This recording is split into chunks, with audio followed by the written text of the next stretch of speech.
สบายดีวันนี้คอยได้มีโอกาสได้มาเยี่ยมยามไอ้น้องลาวเป็นวันหยุดของคอยก็เลย เอาโอกาสตัวนี้ไปหาไอ้น้องลาวที่เฮ็ดเวียกอยู่เกาหลีใต้มื้อนี้ก็เหมือนเดิมหั่นแหละสิถามคือแบบปกติหั่นแหละพวกสิถามถึงว่าเป็นคนมาแต่ไสมาได้จังไดมาอยู่เกาหลีจักปีแล้ว เฮ็ดเวียกเกี่ยวกับหยังล่ะเงินเดือนได้ประมาณเท่าไรแต่ละเดือนแล้วก็สิถามเรื่องชีวิตความเป็นอยู่นี่แหละโอเค มาคุยกับเขาเลย เป็นคนตั้งใดอ่ะอยู่เมืองใดแขวงใดอยู่ลาวอ่ะอยู่ลาวอยู่แขวงเวียงจันทน์เมืองโพหงส์ครับโอ้แขวงเวียงจันทน์อ่ะ เจ้าแม่ โอ้เป็นคนแขวงเวียงจันทน์มาเกาหลีโดนปานใดล่ะมาปีนี้เป็นปีสุดท้ายปีที่สาม ปี3 ปีแล้วเนาะปีที่สามคือโดนแล้วเนาะยังอีก1 ปี 10 เดือน10บ่แม่น10 ไปเดือนอ๋อประมาณ10 ไปเดือนแล้วก็ที่คฮอดรบ3 ปีอ๋อหลังจากนั้นถ้าเฮาสิต่อนี่ก็ต่อไปสมัครต่อได้1 ปี 10 เดือนคำบ่ต่อก็กลับบ้านไปก่อนสิมาเกาหลีไผแนะนำให้มาเรียนบ่มาเรียนอยู่ไสอยู่ลาวก่อนนี้เนาะแต่ก่อนนี้ก็บ่มีไผได้ว่าเห็นอยู่ในเฟซเนาะเห็นอยู่ในเฟซเขาสมัครมาเรียนภาษาเกาหลีสิมาเฮ็ดเวียกอยู่เกาหลีนี่แหละบ่คิดว่าสิมาเนาะไปสมัครเรียนเรียนใน Facebook บ่ไปเรียนนั้นบ่ตอนมาสมัครเรียนภาษาเกาหลีนะรู้จักนำไผในเฟซใน LINE บ่เห็นเขาลงเห็นอันเขาเจ้าลงอยู่ในFacebook อ๋อแล้วก็ติดต่อหาเขาเจ้าแล้วมาเรียนนั้นศูนย์อยู่ไสศูนย์อยู่สวรรค์เนาะอยู่สวรรค์สวรรณเขตบ่แม่นศูนย์ชื่อศูนย์แม่นศูนย์สวรรค์อ๋ออยู่แถวอันสังงาสวนสังงาบ่อ๋อในนครหลวงนั่นแหละแม่นอ๋อก็เลยสอบผ่านได้มาเกาหลีเซยคิดว่ามาเรียนเล่นซื่อๆบ่คิดว่าสิเรียนมาเกาหลีนี้นะแล้วเป็นจังไดความรู้สึกมาเกาหลีแล้วรู้สึกว่าดีบ่มันค่าแฮงค่าสั่งดีเนาะเรื่องการเงินนี้รู้สึกว่าดีเกาหลีแม่นรู้สึกว่าเกาหลีเป็นบ่ฮู้อันคนอื่นเนาะแต่สำหรับข้อยนี่รู้สึกว่าเกาหลีนี่เหมาะสมกับอันแรงงานหรือว่าคนที่เขาอยากมาซ้อหาเงินหาแบบนี้อยู่เกาหลีเนาะเพราะว่าอยู่เกาหลีก็แบบอาจจะแพงสินค้าแต่ว่าแบบเงินเดือนเขาก็แบบมันก็โอเคกับรายได้เนาะค่ะเงินเดือนสินค้ามันอาจจะแพงแต่ว่าแบบค่าครองชีพมันแบบเฮาสามารถซื้ออีจังได้เฮาสามารถเก็บทีละเล็กทีละน้อยมันบ่แต่ถ้าอยู่บ้านเฮาถ้าสมมุติอยากกินอยากเที่ยวนี่บ่มีโอกาสเด้เนาะเฮ็ดเวียกก็มีแต่เฮ็ดทุกมื้อแทบจะบ่มีวันหยุดแต่อยู่ในเกาหลีเขามีวันหยุดต่างๆเนาะ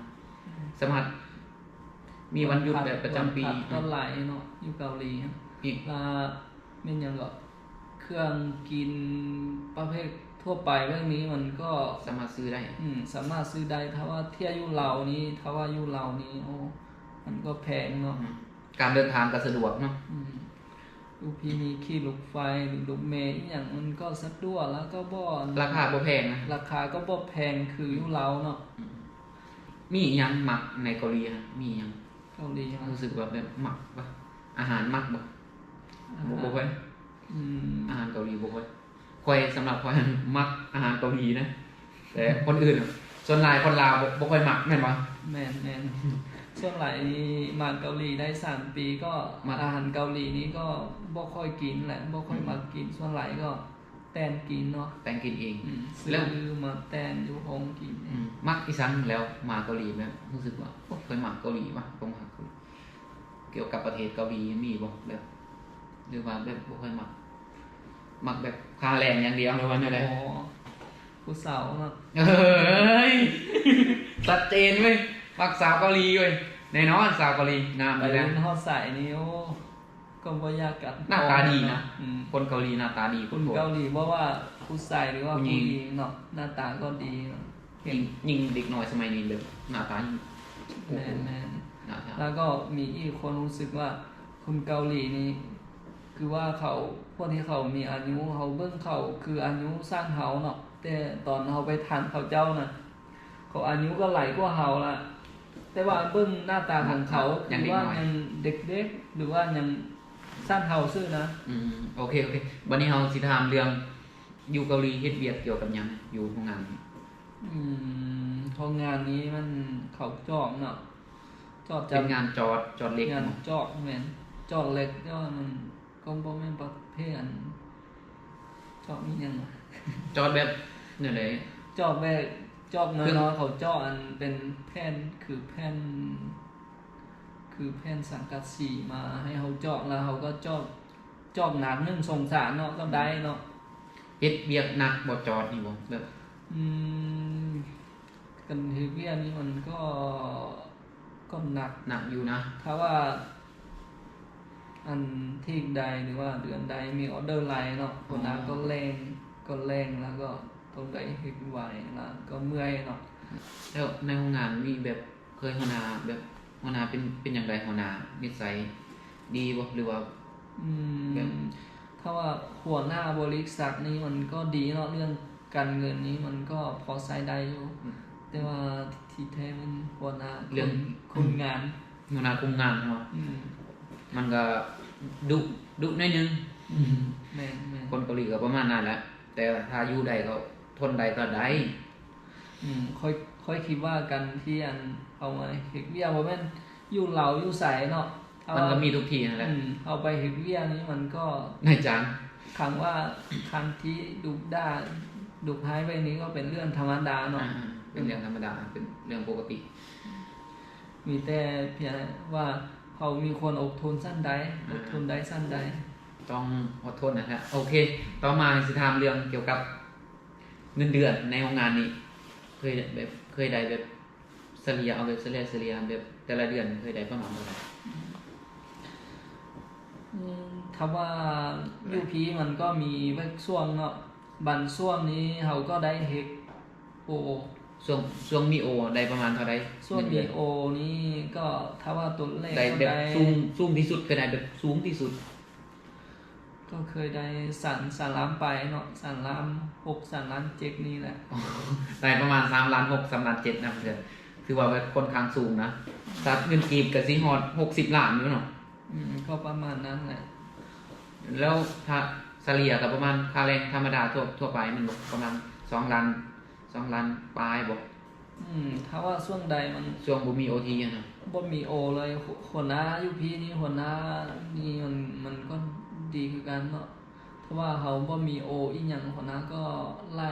มื้อนั้นหัวหน้าว่าสิไล่อัน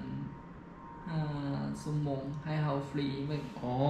แบบนั้นแหละ สมมุติว่าบ่มี OT นายจ้างสิไล่ให้ อืม ฟรีเลย5ชั่วโมงโอ้โห แล้วถ้าช่วงใดบ่มีโอนี้อาจจะได้ประมาณล้านตัวเลขนี่ก็2ล้าน3แบบนี้นะแต่ว่าเขาตับเบิดนี่อาจจะได้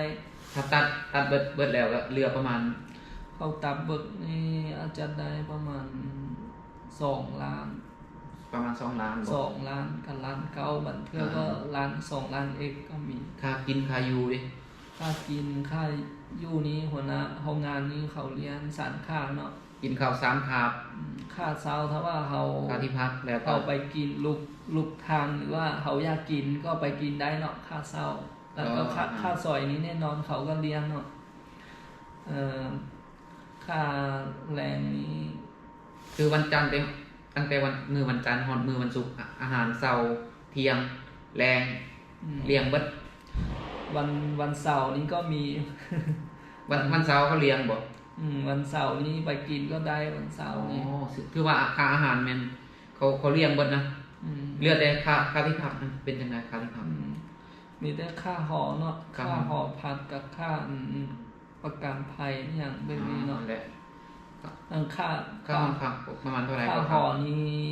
เดือนหนึงมันแสนเนาะแสนวอนเนี่ย อ๋อ ผู้ละแสนวอน แสนวอนครับเดือนละแสนครับที่พักนอกนั้นก็บ่มีหยังแล้วเนาะ แม่น โอเคมีหยังสิฝากให้ไอ้น้องลาวที่สิมาเฮ็ดเวียกอยู่เกาหลี อืมอันที่หนึ่งก็แม่น